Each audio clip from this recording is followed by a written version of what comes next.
Hola, buenos días, buenas tardes o buenas noches, en dependencia de la hora en que usted pueda conectarse y pueda unirse a nosotros nuevamente para nuestros habituales estudios en la palabra de Dios.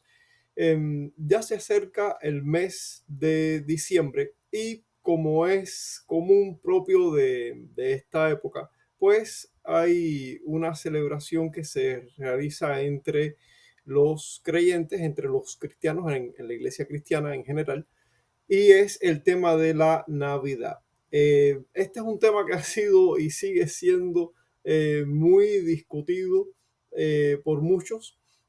Algunos la ven como una celebración legítima, otros la ven incluso como una satanización, como algo pagano, como algo que la iglesia, que ha contaminado a la iglesia y sus prácticas, y en fin. Las opiniones están divididas y ciertamente pienso que así seguirá. No pienso que se llegue a un consenso unánime nunca en este asunto. Bueno, les voy a compartir mi modesta opinión. En mi caso, pues yo estoy a favor de que se entienda que la Navidad pues es bíblica, que la Navidad es un evento bíblico que puede ser perfectamente defendido desde la propia escritura y que pues no hay ciertamente nada que indique que no pueda ser eh, tomada en cuenta por la iglesia para tener un tiempo en el que se recuerde un evento histórico, un evento relacionado con con todo el programa, el plan de salvación, y que ciertamente es crucial y que, digamos, un poco más que crucial, que involucra una doctrina fundamental. El tema de la Navidad involucra una doctrina fundamental de la soteriología bíblica. Soteriología, entiéndase que es la doctrina de la salvación. Entonces, titulamos nuestra presentación: ¿Es bíblica la Navidad? Y bueno, vamos a ir descubriendo este asunto. ¿Qué es la Navidad? Bueno, para empezar vamos a definir el concepto y lo vamos a definir de la manera más simple posible. La Navidad es el anuncio del nacimiento de Cristo. Decimos anuncio porque vamos a tener en cuenta la Navidad desde sus primeros anuncios hasta el cumplimiento propiamente de ese evento. O sea, la palabra Navidad lo que significa propiamente es nacimiento y se refiere al nacimiento de Jesucristo. No es otra cosa. O sea, la Navidad realmente no es otra cosa. Ciertamente eh, sucede que la Navidad se ha mezclado con otras cuestiones que sí, pues no tienen nada que ver con su propósito original. O sea, elementos como personajes como el Santa Claus o Papá Noel, como se le quiera llamar, eh, otras cuestiones, compartir regalos, este Santa Claus que viene del Polo Norte, cosas así, nada de eso, ninguna de esas cuestiones, los renos, en fin, nada de esas cuestiones tiene que ver absolutamente nada con el tema de la Navidad. La Navidad es propia y exclusivamente el nacimiento del Mesías, el nacimiento del Salvador del mundo. Desde el anuncio en el Antiguo Testamento hasta su cumplimiento en el Nuevo Testamento, eso es la Navidad propiamente. Entonces, vamos a continuar. Entonces, ¿es bíblica la Navidad? O sea, ¿podemos ver este evento en las Escrituras? Pues por supuesto que sí. La Navidad es bíblica, la Navidad está contenida, contemplada perfectamente en las páginas de la Escritura, y bueno, es lo que vamos a ver a continuación. Vamos a ver algunos pasajes bíblicos y entenderemos de paso la teología relacionada con este suceso, la teología que está involucrada, relacionada con este evento de la Navidad o el nacimiento de Jesús. Entonces, Génesis 3:14, este es nuestro primer versículo. Dice, y Jehová Dios dijo a la serpiente, por cuanto esto hiciste, maldita serás entre todas las bestias y entre todos los animales del campo, sobre tu pecho andarás, polvo comerás todos los días de tu vida. Y pondré enemistad entre ti y la mujer, y entre tu simiente y la simiente suya. Esta te herirá en la cabeza y tú le herirás en el calcañar. Este texto es conocido como el protoevangelio, o sea, es el primer anuncio de lo que sería o lo que vendría a ser el evangelio, las buenas noticias de salvación en Cristo. Aquí se menciona por primera vez a la simiente de la mujer, y la simiente de la mujer es Cristo. Este texto pues nos anuncia, aunque de una manera bastante, digamos, misteriosa, pero nos está anunciando el nacimiento de Jesús. Se refiere propiamente al nacimiento de Cristo. Dios un día enviaría a Cristo y vendría como la simiente de la mujer. Seguimos avanzando. Hay muchos textos en la Biblia, evidentemente, pero vamos a tomar solamente unos pocos textos del Antiguo Testamento y unos pocos textos del Nuevo Testamento, porque no queremos tampoco hacer excesivamente extensa esta presentación. Creo que los textos que hemos escogido son suficientes para mostrar y demostrar la realidad bíblica de este tema de la Navidad. Saltamos a Isaías, el profeta Isaías, allá yo puse primero el verso 9, el capítulo 9, no importa, capítulo 9, capítulo 7. Leemos el capítulo 7, que es el orden adecuado. Capítulo 7, verso 14. Por tanto, el Señor mismo os dará señal. He aquí, la Virgen concebirá y dará a luz un hijo, y llamará su nombre Emanuel, la simiente de la mujer. Ya sabemos que esta mujer sería una mujer virgen, que de esa mujer virgen vendría esta simiente esperada. Dice Isaías 9, porque un niño nos es nacido, niño nos es nacido. Este niño nacido es el Mesías. Hijo nos es dado, y el principado sobre su hombro, y se llamará su nombre admirable, consejero, Dios fuerte, Padre eterno, príncipe de paz. En estos dos versículos podemos ver la dual naturaleza del Mesías, pero completamente hombre, porque sería un niño nacido en este mundo de una mujer, por lo tanto sería un hombre, alguien con naturaleza humana, completamente humana, pero también sería Dios con nosotros, o sea, la naturaleza divina y la naturaleza humana en una misma persona. Eso, bueno, pues lo veremos también más adelante en el Nuevo Testamento. Llega el cumplimiento del tiempo, y aquí nos encontramos el Evangelio de Mateo, donde el ángel le está hablando a José, porque José vio que su mujer María, que es la virgen que anunció allá Isaías, de momento quedó embarazada. José no sabía cómo fue que pasó eso, pero era un hombre justo, un hombre bueno, no quería exponerla al vituperio público, así que estaba pensando dejarla en secreto, en fin. Y le aparece un ángel enviado de Dios para darle un mensaje mientras mientras José dormía, y entre las cosas que el ángel le dice están estas palabras: y dará a luz un hijo y llamará su nombre Jesús, porque él salvará a su pueblo de sus pecados. Y aquí ya nos estamos viendo ya propiamente el momento en que nos estamos acercando al cumplimiento de este evento, cuando ya María daría a luz al Mesías. Evangelio de Juan, capítulo 1, verso 1 y verso 14. En el principio era el verbo, y el verbo era con Dios, y el verbo era Dios.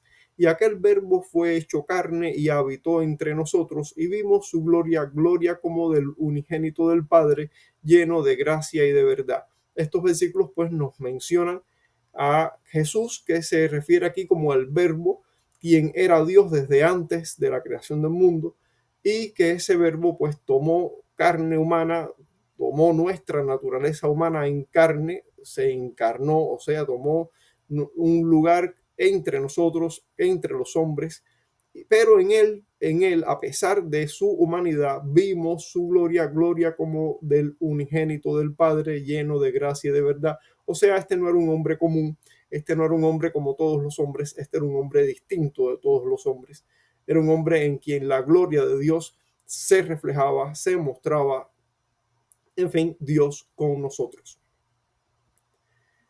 La carta a los Gálatas. Aquí Pablo nos da también un poco más de esta explicación y dice, pero cuando vino el cumplimiento del tiempo, Dios envió a su Hijo, nacido de mujer y nacido bajo la ley, para que redimiese a los que estaban bajo la ley, a fin de que recibiésemos la adopción de hijos. Y esto pues nos muestra el propósito redentor para el cual el Mesías nació.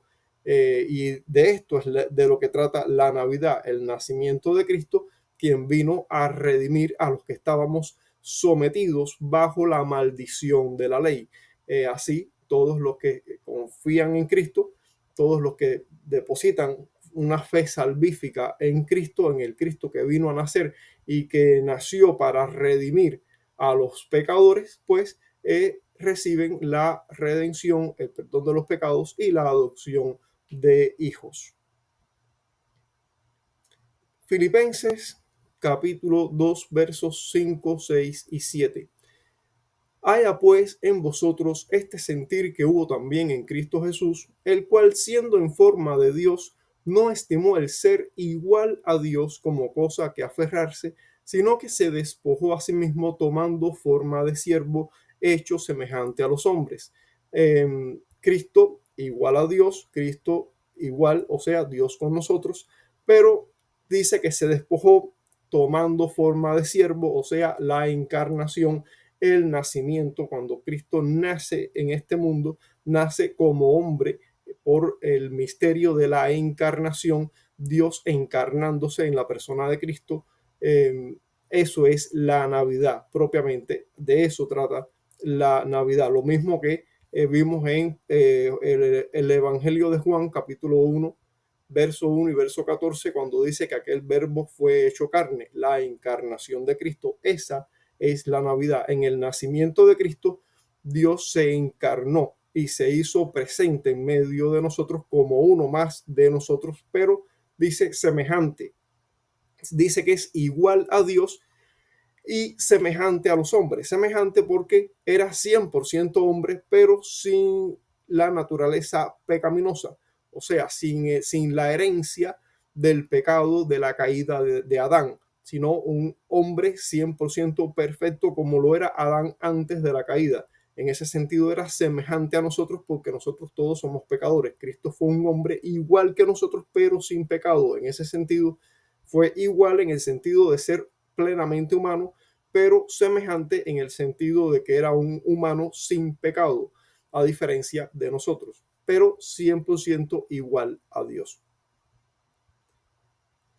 Ahora, la doctrina de la encarnación de Cristo, que es un pilar fundamental de la teología cristiana y de la teología de la soteriología bíblica, según la teología reformada, se centra en la verdad de que el Hijo eterno de Dios, o sea, la segunda persona de la Trinidad, tomó forma humana para redimir a su pueblo de los pecados o de su pecado, es decir, a redimir a su pueblo del pecado de su pueblo. Bien, recuerden que los pecadores somos nosotros, no era Cristo. Este concepto se sustenta en varios textos bíblicos como los que ya hemos visto en toda esta presentación y tiene una relación íntima con la celebración de la Navidad. A continuación presentaremos los puntos claves de esta doctrina y su conexión con los textos mencionados. La primera promesa de redención desde Génesis 3:15, Dios promete que la simiente de la mujer herirá la cabeza de la serpiente, anunciando la victoria definitiva sobre el pecado y sobre Satanás. Esta promesa es el primer anuncio del Evangelio, o sea, conocido como el protoevangelio, y establece, y establece el fundamento de la encarnación. Cristo nacería como verdadero hombre para cumplir esta victoria. Ahora, el cumplimiento profético o el anuncio profético del Mesías, textos como Isaías 7:14 y Isaías 9:6, predicen que el Mesías nacería de una virgen, sería llamado Emanuel, Dios con nosotros, y sería un gobernante divino y eterno. Estas profecías apuntan a la naturaleza dual de Cristo, plenamente Dios, plenamente hombre. Un segundo.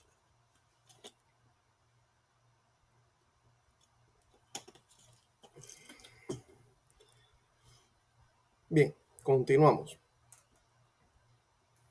El verbo hecho carne. En el Evangelio de Juan, capítulo 1, verso 1 y verso 14, el apóstol Juan explica que el verbo que era Dios desde el principio tomó carne y habitó entre los hombres. Esto afirma la encarnación como el acto mediante el cual el Hijo de Dios, o sea, el Mesías, asumió una naturaleza humana, permaneciendo sin dejar de ser Dios. Sin dejar de ser Dios. Ahora, el propósito de la encarnación. Según Gálatas, en la carta de Pablo a los Gálatas, capítulo 4, versos 4 y 5, Cristo vino en el cumplimiento del tiempo, o sea, cuando fue anunciado allá en el Génesis, la simiente de la mujer, en el cumplimiento que Dios estableció del tiempo para este evento. Cristo vino, Cristo nació, nacido de mujer, nacido bajo la ley, para redimir, o sea, para rescatar a los que estaban sujetos, o sea, sometidos bajo la ley, y otorgarles a estas personas la adopción de hijos, o sea, la adopción de hijos de Dios, el perdón de los pecados, la redención, la expiación, la reconciliación con Dios. Esto subraya el objetivo principal de la encarnación, la redención y la reconciliación de los pecadores con Dios. La humillación de Cristo. En Filipenses capítulo 2, versos 5 al 7, Pablo explica que Cristo, aunque era igual a Dios, se despojó a sí mismo y tomó forma de siervo, haciéndose semejante a los hombres. Este acto de humillación es central en la doctrina de la encarnación y revela el amor y la gracia y la justicia de Dios al enviar a su Hijo para salvarnos. El amor y la gracia, porque Cristo tomó nuestro lugar y fue por amor, lo hizo por amor. El propósito, o sea, la única condición por la que sucedió todo esto es porque Dios nos amó en Cristo desde antes de la fundación del mundo. Pero también se muestra la justicia, porque Dios es amor, pero Dios es justo. Y la paga del pecado es muerte. O sea que el perdón nuestro tenía que tener un pago, y el pago era el pago de un sacrificio. En este caso, Cristo fue el sacrificio, como dice Pablo a los romanos, el justo por los injustos para llevarnos a Dios. Así pues, vemos cómo se revela en la encarnación el amor, la gracia y la justicia de Dios al enviar a su Hijo para salvarnos. Ahora, ¿qué relación tiene todo esto con la Navidad? Pues obviamente dijimos que la palabra Navidad significa nacimiento. La Navidad celebra precisamente este misterio, que Dios en su amor infinito se hizo hombre en la persona de Jesucristo. En la teología reformada, la Navidad no es solo un recuerdo del nacimiento de Jesús, sino una celebración del cumplimiento de las promesas divinas de redención.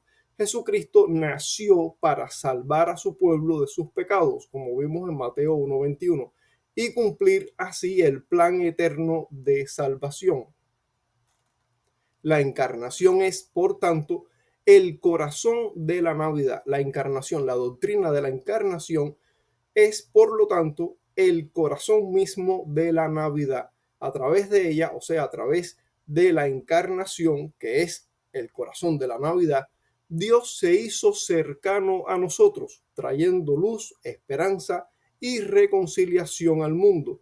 La Navidad, en el marco de la teología reformada, no es solo un evento histórico, sino un llamado a adorar y vivir bajo el señorío de Emmanuel, Dios con nosotros.